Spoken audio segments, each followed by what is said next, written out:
UFC Plessis versus Usman takes place this weekend. I'm gonna go through and break down the card and pick some fights. Last week I won 11-3.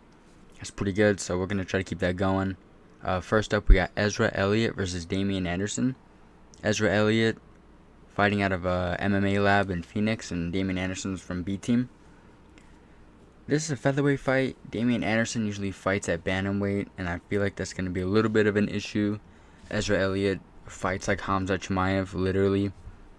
Fight starts, he's going to run across the octagon and get a takedown. I don't know if he's going to do that this time. That's just usually what he does. Damian Anderson really sneaky on the ground. Heel hooks, knee bars, stuff like that. Reversals, really good reversals. I haven't seen a lot of Ezra Elliott's stand-up, but I think the top control, the pace, and the pressure off rip is going to be a bit too much for Damian Anderson. I'm going to lean Ezra Elliott. Wouldn't be completely shocked, obviously, with his pedigree, or Damian Anderson's pedigree, on the ground if he gets a sub or something like that, something sneaky. Yeah, but we're going to go Ezra Elliott, especially at featherweight. Going to be a good fight, though. Really good technical fight. Anna Melisano versus Dione Barboza. Yeah, we're going to go Dione Barboza. The odds are heavily in her favor, and for good reason. Melisano doesn't really do anything too great. Striking's kind of average. She's a bit longer. I think she has if I'm not mistaken, like a 70-inch reach.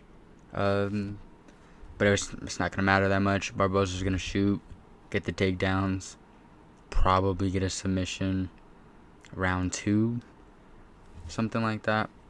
I do favor Barboza a lot. So do the odds. So we're going to lean her. And next up we got Alvin Hines versus RJ Harris. Technically, this is going to be a really sloppy fight. Alvin Hines coming off that steroid suspension. I think he's been out for like a year. Did not look good in his last fight. Doesn't really ever look good. Kind of just wings, punches, and shoots really sloppy takedowns.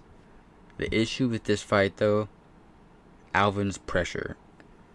Literally infinite. It looked like he has infinite cardio and he has a great chin.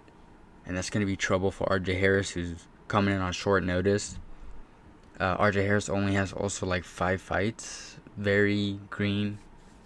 Which is not good, if you're trying to take into account the cardio. I think Alvin can outpace him, eat the punches. I saw RJ Harris's last couple fights. For a heavyweight, his power isn't crazy. I don't think he's going to put a stop to Alvin.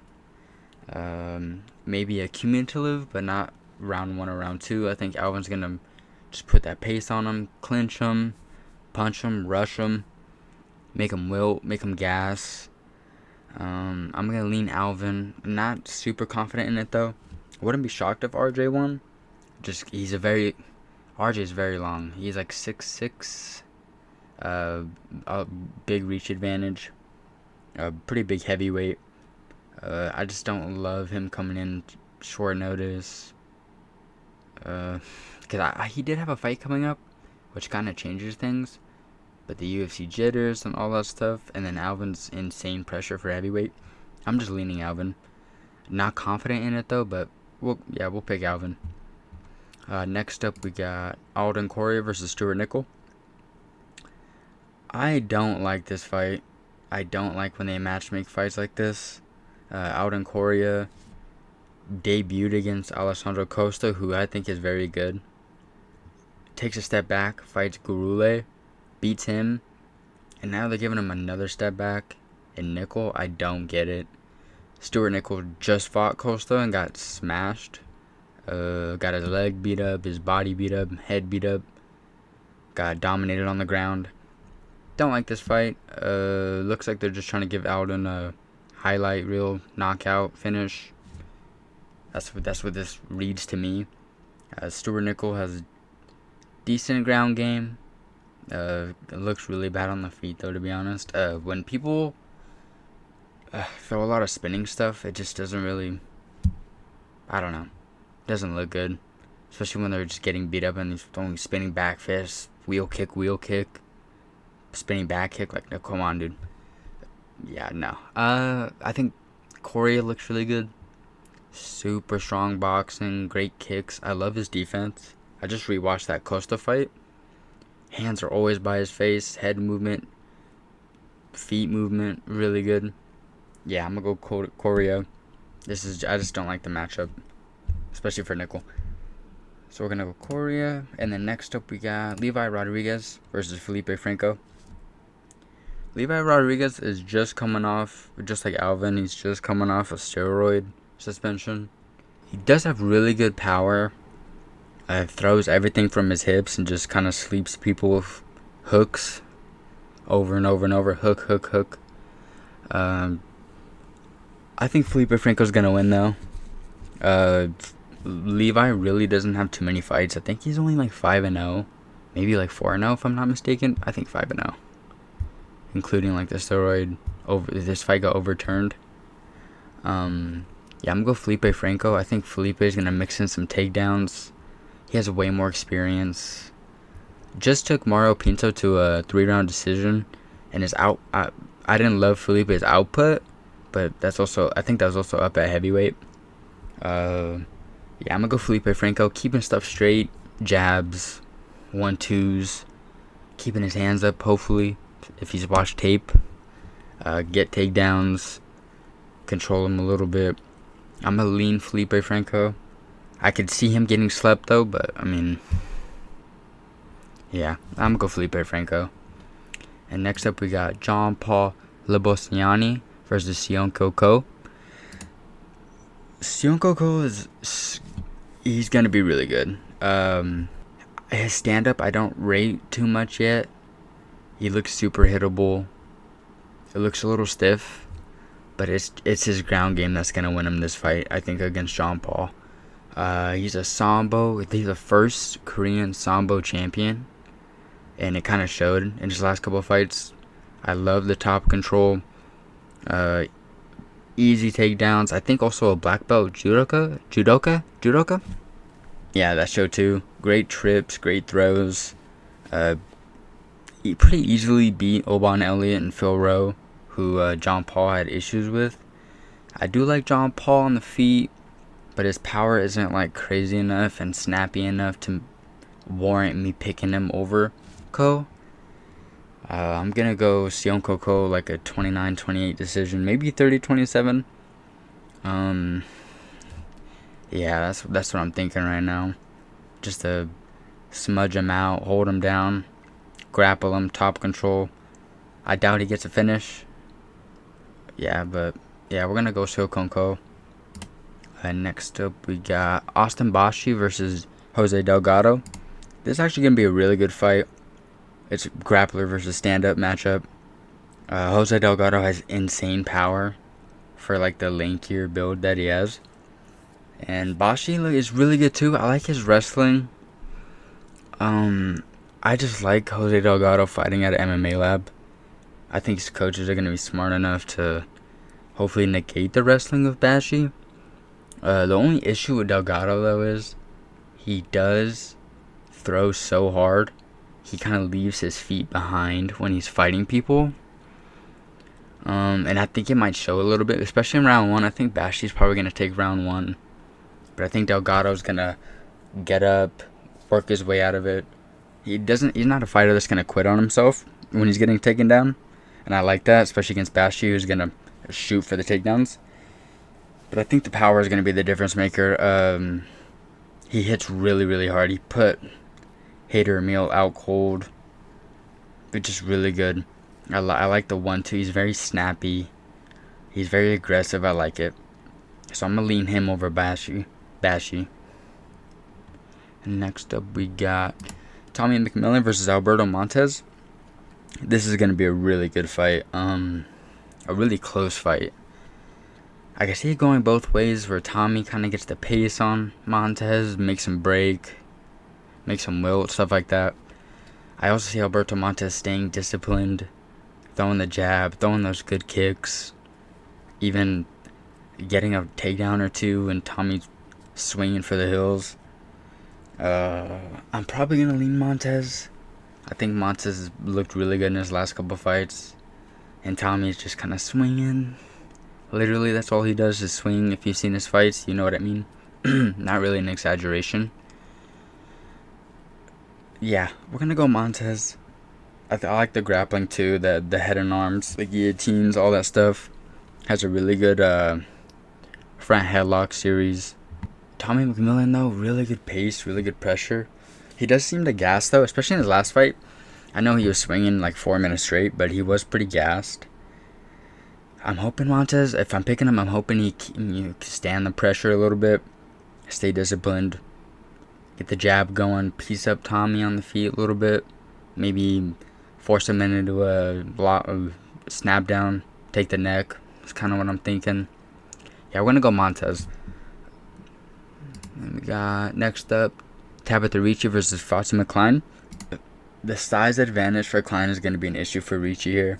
Ricci loves to do that fence stalling bullshit that just puts the fans to sleep. She loves to just hold against the cage, and I hate that shit. Fatima Klein looks really good on the feet. I love her movement. 1-2's surprisingly good pop for like a strawweight. I think that jab's going to be huge against Ricci. 5-inch height advantage, 6-inch reach advantage. Yeah, that's going to be a big issue. Ricci also loves to get hit. She keeps her hands so low when she's coming in for strikes. Gets popped all the time. Is going to get popped really good here. I don't know if Fatima's going to get a finish. Ricci's pretty tough. But yeah, I'm going to go Fatima. Probably decision pretty easily. I don't see Ricci's ground game being much of an issue here. Yeah, we'll go Fatima Klein. The odds are a little bit crazy for women's MMA. Minus 550. I guess. She does look really good. Fatima Klein does look really good. It's just those odds are kind of crazy. But yeah, we'll go Fatima Klein. Next up, we got Chase Hooper versus Mitch Ramirez. This is going to be a really interesting one. Really hard fight to pick, despite what the odds say. Just because Chase Hooper is so unreliable, like in terms of taking damage on the feet and his defense. I feel like he should have won fights that he lost, and lost fights he probably should have won. To pick who was going to win, though, Mitch Ramirez has had an insane strength of schedule. I think on Dana White's Contender Series, he literally fought Carlos Prates at welterweight, and then fought Thiago Moises at lightweight, who's not super, like, high level, but UFC veteran at this point. And then he fought Mike Davis, who I think is really good, except for that weird performance he had against Ziam. But yeah, Mitch Ramirez, really hard strength of schedule. And to be fair, Chase Hooper has too. He's been in the UFC since he was like 18, 19 maybe. And he's fought some really, really good guys. He's also beat some really good guys. I think at this point, though, I mean, how old is he? I think he's like 26. He's been in the UFC since like 2019. That's a lot of damage. There's a reason they don't bring in a lot of people that young. Because growing up in the UFC, I mean, it's not easy. And, dude, Chase Hooper's taking a shitload of damage. Knocked out twice in his last 2 fights. I mean, knocked out in 2025 by Alexander Hernandez. Come on, bro. I am going to go Chase Hooper, though. I don't love that pick. And I would not bet on it. I think the odds are crazy. Minus 350 for Chase Hooper. I mean, I can't see him in his last 2 fights getting slept like that and being like, yeah, that's minus 350. Even against Mitch Ramirez, again, both have had a really hard strength of schedules. I'm going to lean Chase Hooper just barely, though. Just because Mitch Ramirez is kind of older now. I think he's like 34, 35. Hasn't really found his footing. I think he could catch Chase, but I'm gonna hope that Chase wins. Yeah, we'll go Chase. And next up, we got Jared Cannonier versus Christian Leroy Duncan. Say goodbye to Jared Cannonier. This is probably going to be his last fight in the UFC if I had to guess. He's 42. Been knocked out a couple of times. His last, I can't even quite remember his last couple of fights. I just remember rocked against Gregory Rodriguez. He did win that fight, but still rocked really bad. Rocked against Ohio rocked against Michael Venom Page. I think he got dropped like twice. His chin isn't there. He has decent recovery though, still for 42. He's been rocked and then recovers. But man, Christian Leroy Duncan, super light on his feet. Not quite MVP, but very light on his feet. Has that bladed karate stance. Has pretty sweet power. I think he's going to rock him and get him out of there. I think he's going to get Jared Cannonier out of there in like round 2. Yeah. Jared Cannonier might try to wrestle. I don't know if that's going to do much for him though. I think it's inevitable. He's going to get rocked and hurt here and put away. Especially a 3-round fight. Maybe if it was 5, Jared can use his like experience like he did against Rodriguez and put damage on him, put the pace on him, whatever. But nah, 3 rounds. Christian Leroy Duncan's been in wars, like pretty hard fights, and came out pretty looking pretty good. I'm gonna go him round 2 knockout. Gonna rock Cannonier, piece him up, be in and out really fast, touch Cannonier and Cannonier can't touch him type of deal.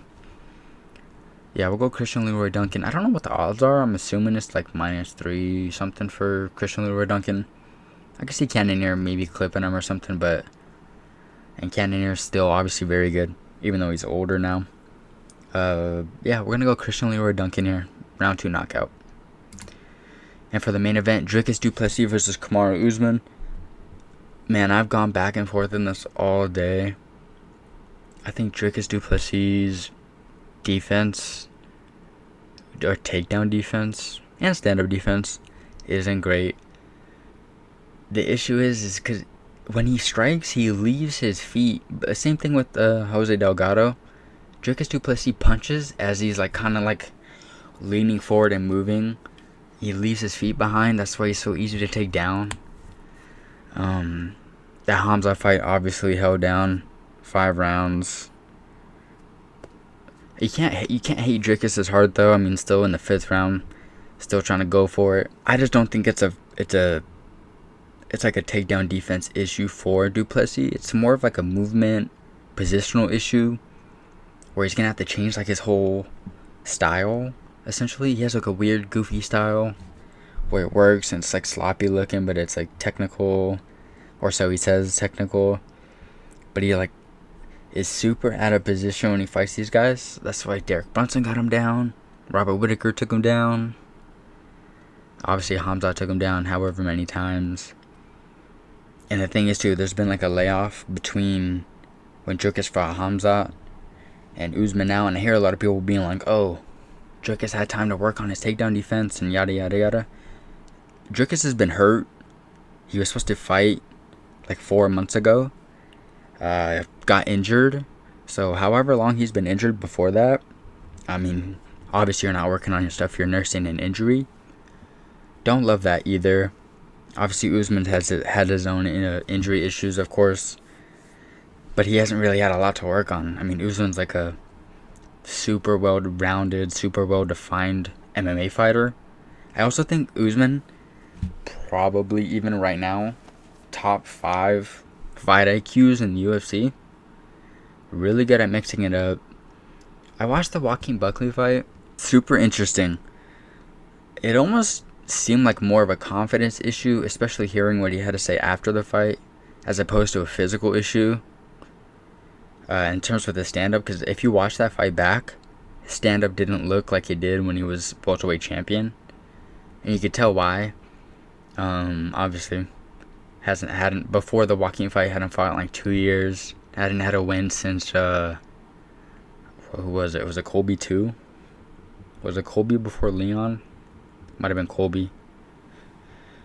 But yeah, I think I'm a lean Usman. Going up a weight class, less of a weight cut, really good coaching. Probably one of the best coaches in the UFC, Trevor Whitman. Definitely one of the best footwork coaches. I mean, look what he did with Justin Gaethje. I think Justin Gaethje definitely looks sloppy, but his feet are just, when he's on, his feet are top tier. I think his positioning is top tier, genuinely. Looks really good. Knows where to be. Knows where not to be. Like I said, when Justin Gage is on, there's times where he's just, like against Patty, where he would look like he was just throwing. But yeah, I think Trevor Whitman's one of the best coaches. Kamaru Usman's training under him. Dean Thomas saying that Kamaru Usman's still sparring really hard with all the guys at the gym. Yeah, I'm going to go Kamaru Usman, sticking the jab out there. Catching Dricus off his feet, like I said before, I think Dricus leans over and runs over his feet, which is just like a really bad fundamental takedown defense.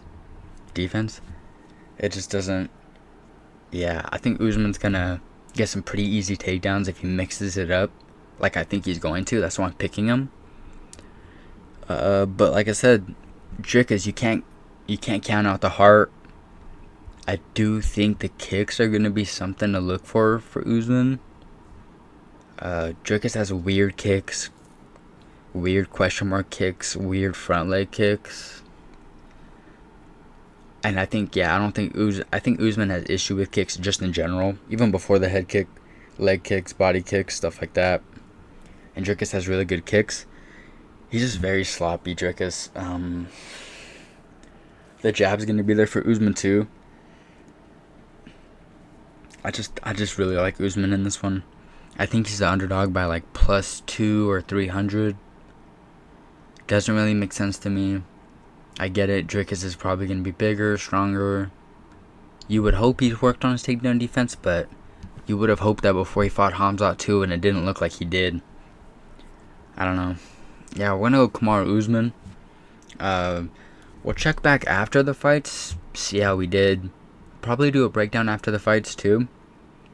Let's just run through these real quick. We're going to go Usman, Duncan, Hooper, Klein, Montez, Delgado, Coe, Franco, Correa, Hines, Barboza, and Elliott. So yeah, thank you for watching, and we'll check back after the fights. Thank you.